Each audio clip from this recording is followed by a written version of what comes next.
Y'all good? You good? Dude, I'm so good. I don't know how to intro this one. I figured out what my Omaha is since the last episode. You said that taking care of Danny was your Omaha. That's not what I said. Yes, I said the Boston Marathon was Ashley's Omaha. that's true. But all of that to say, I said I ran a half K. I figured out what my Omaha is. That's keeping Aiden alive.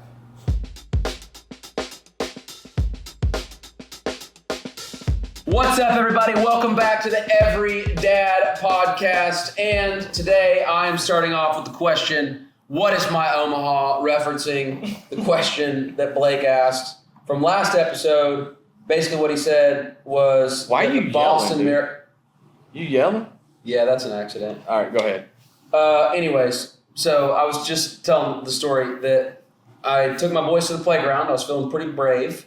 Okay, so I took all four of them to Lynn Haven Rec Center. Shout out to the new updated post-Hurricane Michael Lynn Haven Rec Center. It looks awesome. There's a playground there. It's pretty it's pretty nice. And the problem is there's ducks there, and boys love ducks. And so It sounds like you're like... He still likes ducks. I do. Well, Ryan loves ducks. Yeah, it's not like I'm ready for this story. Like the way you're telling this. The boys love ducks. Like I feel like you got this. Yeah, I'm in there. Okay, go ahead. Yeah. I'm excited. So the boys love ducks. So all four of them saw the ducks He changed his inflections. across the street. And so we very safely, I'll say, because I'm a good dad, let the boys cross the road. They were all looking at the ducks. And I've got one son, and y'all all know him, that's a little bit crazier in all of the best ways than the others. And so he saw the ducks. The ducks had kind of had enough. They were like, okay, four boys, that's a lot. We're going to get in the water. Humans It's are coming safer after here. me. Yeah. And Aiden, without hesitation, without thinking, without stopping, no brakes, all gas, no How old is brakes. Aiden? He'll be 2 at the time on May 2nd. Okay. And he just ran as fast as he could into the lake. And he immediately, just made it pretty far. And, I'm sitting there. If there had been a 20-foot drop-off. He can for sure swim, right? No. Yeah. If there had been a 20-foot drop-off, he didn't think about that. He made it pretty far. Oh, yeah, pretty far. Far enough that I had to get in, all the way to my chest. If there had been a 20-foot drop-off and a little bit of a current, I don't know what I would have done. Because the water's disgusting. Because you're top heavy. So I come out, Sick. and That's real talk, dude. wow, okay, this is about me now. Sorry. So, anyways, y'all be careful out there.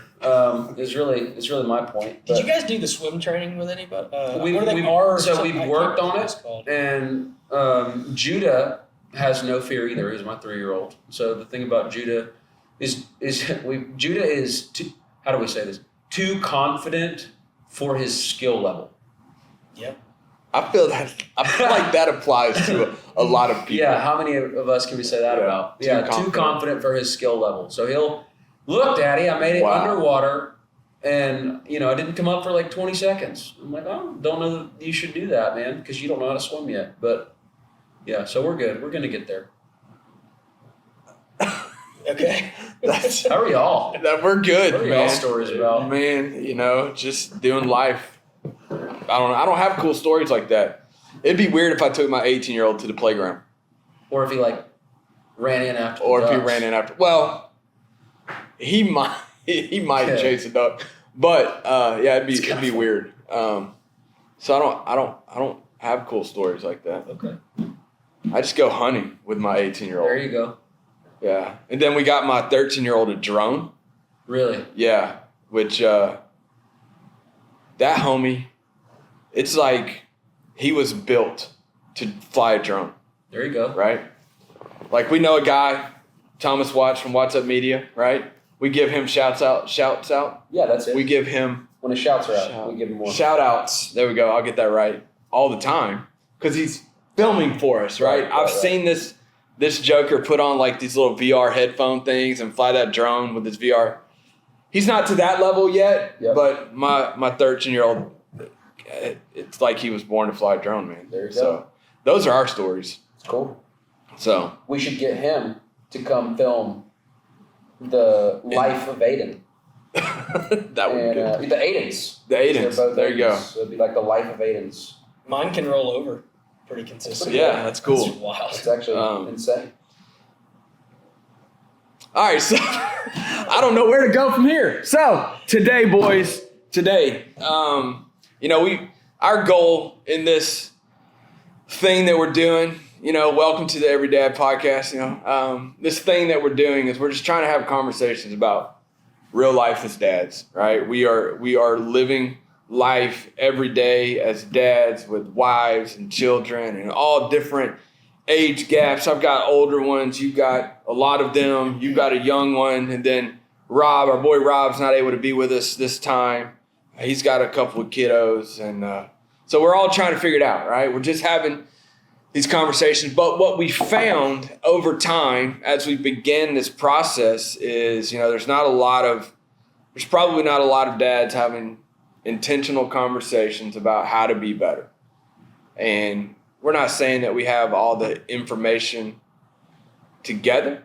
We're not even saying that we know all of this stuff, but at least we are trying to have some intentional conversations to hold each other accountable, to build each other up, to pass along ideas, to look at experience, and especially different life spaces. So one of the things I know that we've been talking about is this whole idea of work-life balance, right? And I think probably dads struggle with that. The way the culture is, got to make the money, got to do the stuff. Like work-life balance is probably a topic of conversation that needs to be talked about, needs to be addressed among dads. And I'm going to be vulnerable for a second. Like, I was not good. I've been married for 25 years. I was not good at this early in my marriage. I was climbing the corporate ladder. I was chasing money. Obviously, I didn't find it, right? But, chasing money but that led to some anger, some bitterness. I was bringing work home. I was constantly working, constantly on the phone, to the point where my wife looks at me one time and goes, "I'm going to need you to put the phone down just one night." Okay. Because I was working with people overseas. So time frames were different. Anyway, I was not good at this. Okay.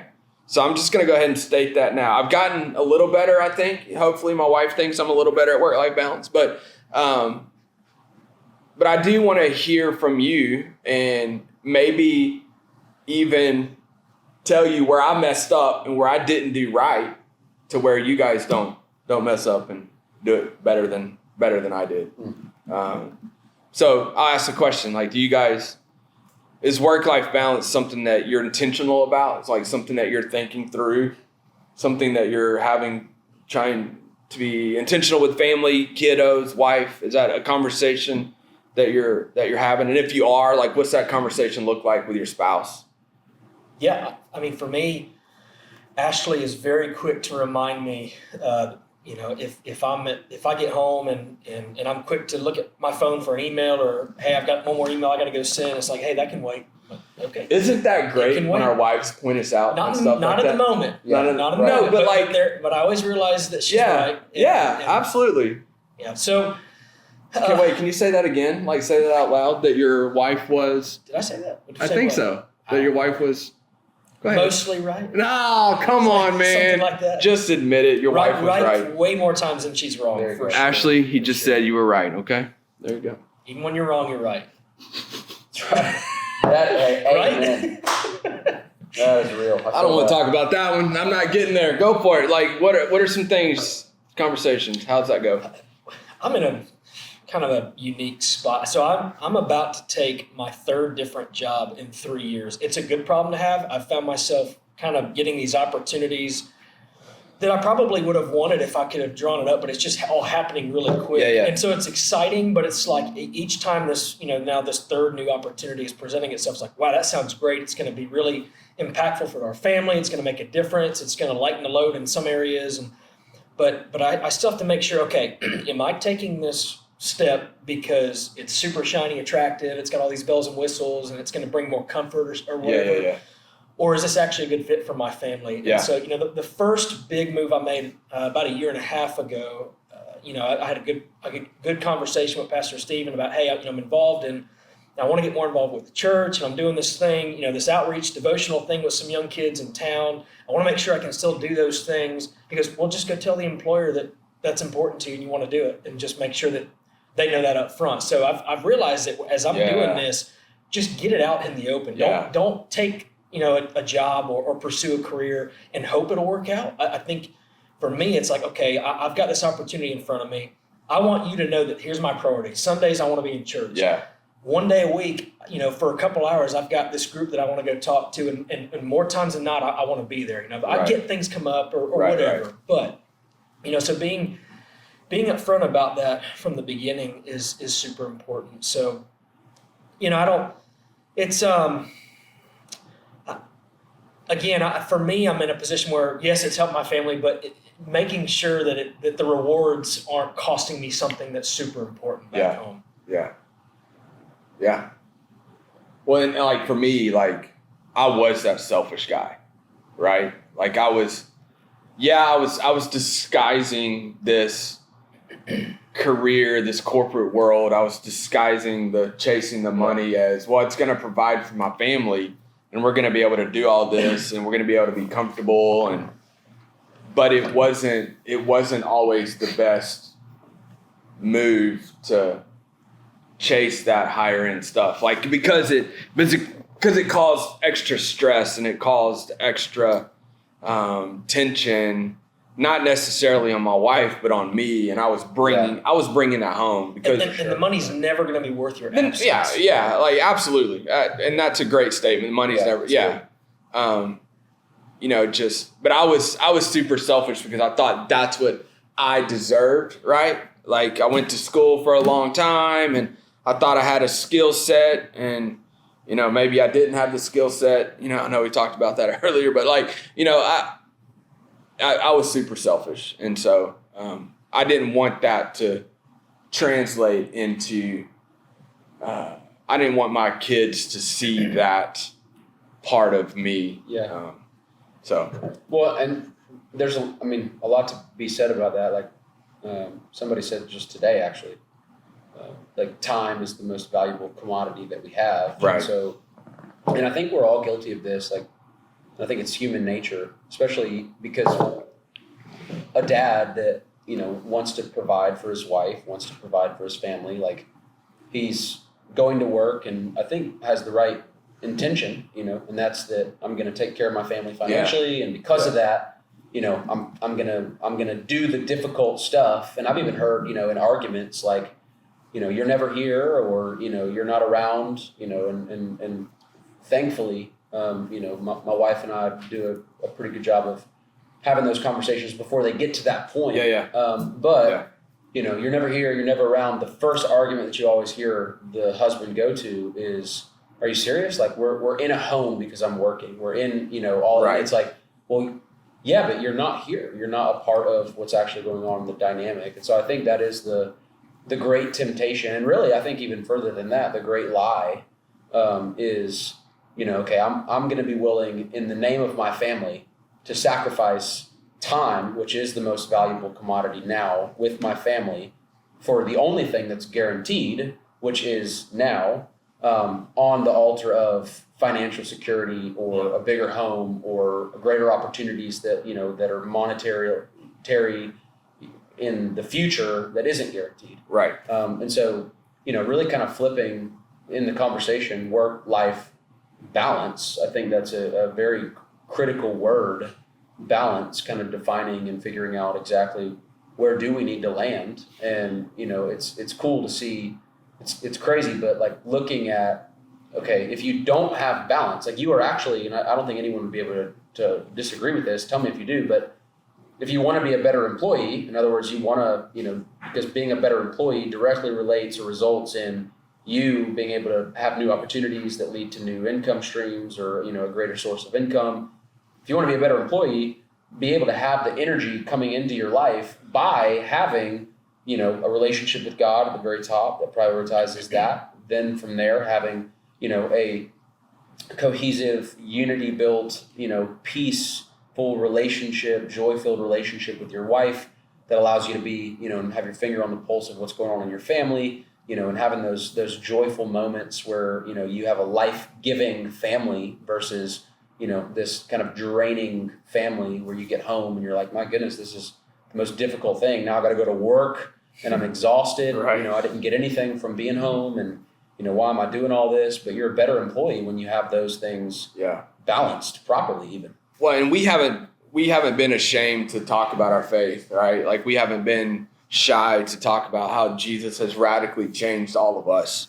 He's radically changed our life, and he's made us, he's redeemed us and made us new, and we are pursuing that relationship. So, I think as a dad, that absolutely is key.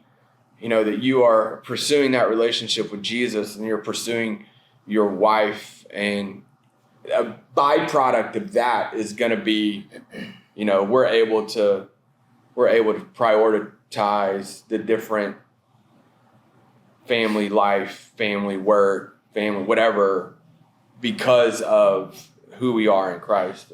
Yeah. So on that note, I think in this culture, perhaps you could make an argument that the biggest motivator for wanting to kind of make work that idol, or how much money you make, right, is now it's like an identity thing. Yeah, so for sure. It's pride. We have a lot of pride issues, right? No, guys don't deal with that. Guys, we obviously have a bunch of pride issues, and so. Like if you and I just met, what's one of the first conversations I'm going to ask you? You've never met me before. Where do you work? Where do you work? What do you do for a living? Yeah. And I don't really care what you do for a living. I just want to know how you stack up compared to me. I mean, on a natural instinct, it's like, okay, well. We work at a church. Well. So.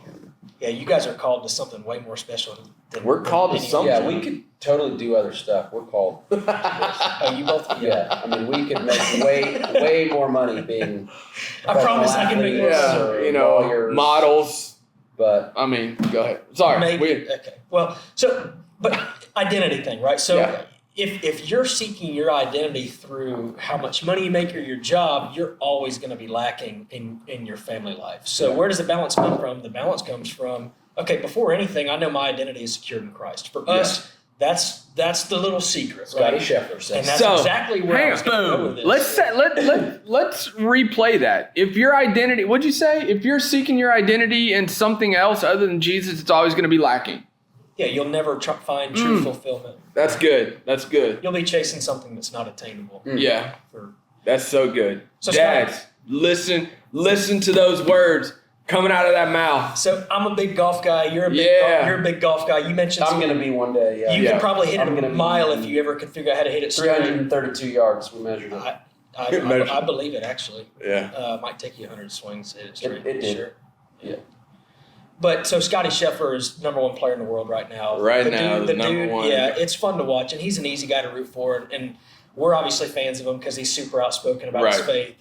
And by the way, I can sometimes tell when he's talking about it, you can almost feel like he's uncomfortable talking about it. But and I don't know why that is. I think all of us can get that way. I think it's an emotional thing. It's we've been taught, I think, as a country now, it's like, well, it's a private issue. Well, no, it's not a private issue. Right. But props to him for saying it anyways. Yeah, because you can tell that sometimes he's like, I don't want to go here, but he feels called to share it. And he's a perfect example of you don't have to have all the perfect words to say. It doesn't have to be a sermon every time you speak about your faith, but just share it. And so he's doing that. But one thing he says constantly is, well, how do you wrestle with all the, he'll get asked by reporters, well, how do you deal with all the fame or the success, or how do you keep a cool head and all these things? Right. Well, he'll tell you, my identity is secured in Christ. Right. Because of his work on the cross, I know that I have eternal security in Christ. So regardless of how I perform out here on the golf course, that's not going to change my relationship with him. If anything, his motivation is, the bigger platform I get, the more people I can reach. Yeah. But he's even said, he goes, golf is not my identity, it's just what I do. And that was, when I speak with a lot of these young players, that was me bad through college. Yeah. And it tore me apart. Like, my performance on the field was what I thought about myself. Yeah. And so, like, being a Christian is not going to make you a better baseball player. It's not going to make you a better golfer or athlete or whatever. But it certainly should help give you some peace and to be able to relax. Yeah. And then even going to, contrarily to that, like Tom Brady, a lot of people have seen that interview where he did, but he was in 60 Minutes and like he asked him, he was like, man, you've won, at that point in time, I think it was like 4 or 5 Super Bowls now. Like what's next? And like he's just got this genuine look of confusion and just lostness. And he's like, man, I wish I knew. Like I wish that I could tell you that I've made it and it all makes sense now. But I'm just one more Super Bowl, one more ring on my finger, and I'm just as lost as the day I started. I've got absolutely no idea. And so, what a lot of times we chase what would happen if you actually got it? And the answer is nothing life-changing, nothing, huge. Sure, it feels good for a minute, but it's happiness. It's not joy. Right. That's good. Well, so in the example of work-life balance, right, and going back to our boy Scotty Scheffler, wouldn't it be cool if like we could have him like just sitting right here? So and I be saw like, hey, buddy. him on another podcast. Yeah. It was a faith-based. I don't remember the name of it. But yeah, I was like, wait. Maybe one day. Maybe but one like, day, yeah. so at the time that we're recording this, the Masters has just happened. Okay, so Scotty Scheffler wins the 2024 Masters, and his wife is pregnant at the moment at the Masters time. Yeah. And the people are saying like, hey, what are you going to do if your wife goes in labor? He goes, See you. I'm going. Same thing the next week with the RBC Heritage just happened. So 2 weekends But in a row, he wins. Mastered the number one tournament starting off the year. He's ahead. He goes, I don't care where I'm at in this tournament. I could be 10 strokes ahead. And if my wife goes into labor, I'm out. And I'm like, you know what? Yeah. That's a great example of work-life balance. There's no way. I say no way. I don't know how many other people would commit to that on that level, on that platform, that amount of money. Yeah. The amount of money that he's making compared to what, we're making different, but I think that's a great example of a work-life It's balance. a priority thing. Yeah, ultimately. for sure. Yeah, where are your priorities at? Ooh, that's a good word. That is good. Yeah. Thank you. I'm just kidding. Priorities.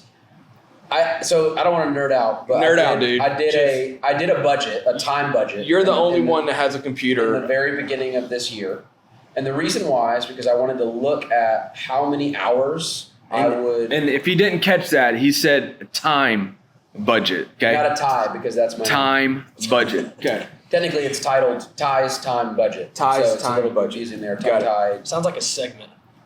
Yeah. And so I did a budget because I wanted to see how many hours I had for the year, and I wanted to see, okay, how close can I get to hitting each, budget that I've allotted. And so the same way that you would create a budget for, finances, I did for time.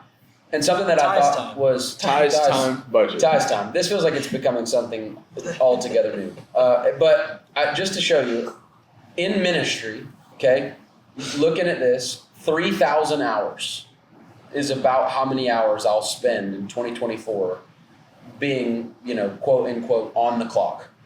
Versus. So the normal 40-hour work week is 2,080 hours Then per year. Add a little bit, Okay. Whatever. You can't clock in and out of relationships. Yeah, that comes from the old HR days, bro. Yeah, I would've 2008. So then here's my point though. 28, From there, some ministry, adding 3,000, and it's not, again, this isn't like this is how much I'm gonna get. This is just on average about, and at the time I did this, it was a little bit later on. With my sons, about 650 to 700 hours. And with my wife, about the same thing. And so already I'm starting out at a deficit in being present in a vocation that I'm called to, that is life-giving. Can you say that one more time? It was 2,000 something hours that you spent in ministry. It was 3,000. 3,000. 3,000 About compared to 3,000 a piece for versus about so 650, and that's being 1,300 hours generous. for family basically. So we're looking at we're looking at So half, less less than than half Yeah. of the time, and I don't think that we as fathers realize that a lot of times. Right. That we talk about, well, you've got to be there, and we look at those little, but you see what I'm saying? In a budget, and we all know financially, just looking at that, transferring that, those little purchases add up to make a huge difference Right. in the That's a grand great little exercise. scope a month or a year. And the same thing is true on those little, going back to what we talked about previously, a no now means a Right. yes for my family, Right. which moves that into the category of this time budget of being able to be there Yeah. this allotted amount of hours, and then making the most of that time, because we all know, I mean, that you ultimately we're a product of where the majority of our time goes. And our children, Yeah. which is crazy, by the way, when you look at this, they did studies on children who retained their faith, and they determined that the father had the most significant impact. And then obviously in today's culture, there was a lot of like backlash and Right. but it was a fact, and so it was really hard to argue with that. But the largest impact was the father, but it actually was not even on the father's faith. It wasn't on the father being a role model. It was fathers who had a close, intimate relationship. Warm was a word that was used. Relationship with their children the children were twice as likely to retain their faith versus somebody that was present, somebody that was there all the time, but was very legalistic and Yeah. rash.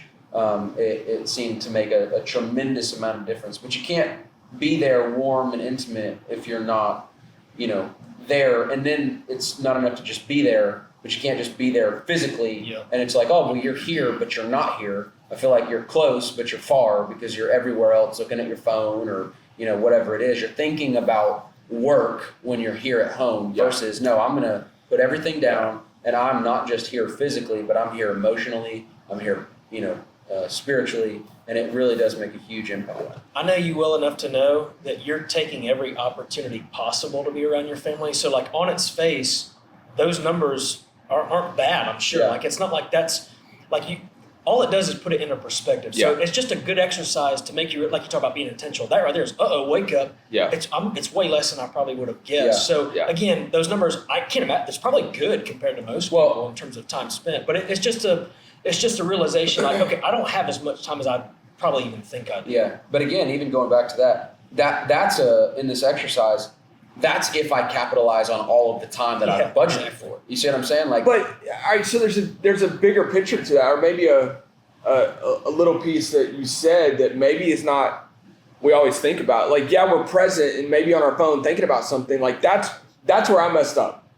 Like, because I was present at home, right? but my attitude was pretty sucky. Like, I was angry. I was still trying to figure out like what happened in the day and what I have to do next, and like thinking about a project, or like I was emotionally bringing the stress and the toil of work home. So there was no balance. Like, the time, if I were to look at Ryan's time budget, like it would have been far different, because internally, man, I was disguising, I was camouflaging it with, man, I'm gonna set my family up well. And it's gonna take some sacrifice, but How about this? And the reality is that at certain points, you're going to find yourself in a season Right. where it's difficult. So it's not Right. like you're always going to have this together. You may have a particular Right. season at work where, hey, I've got to get through this. It's hard. I'm struggling to separate it now. But you've got to have if that's you have to at least have an end in sight. that's a good word. So, That's a good word. if you're going through that, maybe you had just gotten promoted to Right. some major role. Of course it's stressful. Of Right. course it's going to tax you on some level. You fight it the best you can. Right. But if you find yourself in a position where that's happening and there's no end in sight, then you're in real bad shape, I think. That's a lot. That's practical, people. That's Listen wise. to Blake. He's speaking wisdom. Y'all talking me up. Yeah, boy. So, I mean, but that's it, right? Like, again, that's the reason I love doing this, is because we get to have real conversations, and that's real talk, dude. we don't live in an ideal world, so it's not. don't. You're not always going to get it. Yeah. So when you get to that point, when you realize, wow, like we're in a very stressful Yeah. season, and sometimes you're in it for a little while before you even realize and Right. identify it and go, oh, this is a stressful season. Have there been any like tricks or ways that like, okay, we're gonna scale back. We're gonna, because I know in our house we've got we call it like a week of no. And I know that sounds like we probably should workshop a name for that. But really what it is we go, wow, we realize we are drained. We are not in a position like we've just said yes Right, to right. a bunch of stuff that's, Right. family taking. And a lot of those are like death by sports practice, death, Right. like death by things that society just approves of. And it's just normal. You realize, wow, we haven't had a family dinner in a month. How do you, so we then say, for this week, it does not matter what it is, it's a no. I like so it. that we can come back to our house and we can recharge. Yeah. That's just a tool. And It's get a back. tool in is. the tool belt for you. Yeah. Yeah. So, I mean, going back to his point, like if there's no plan, basically, if there's no end, like, yeah, maybe have those conversations. And I'm going to go back to what I said in probably several other podcasts. The intentionality mindset has to be a part of what we do as fathers and husbands. Like, we have to be intentional about looking at those things and having those conversations. We haven't had no weeks. We've had like we have called them like unplugged, right? Yeah. Like where we go somewhere and no phone and it's just spending time with the family or taking a wife. So yeah, it's intentionality, consistency has to be key. Yeah, so it's good. Good stuff. Yep. Hey, work-life balance. Live it out. Have a plan. Have a purpose. Consistency. Intentionality. Got any other words? I think we've said most of the words in the English dictionary. Hey, thanks for listening. Thanks for watching the Every Dad Podcast, and we'll see you next time.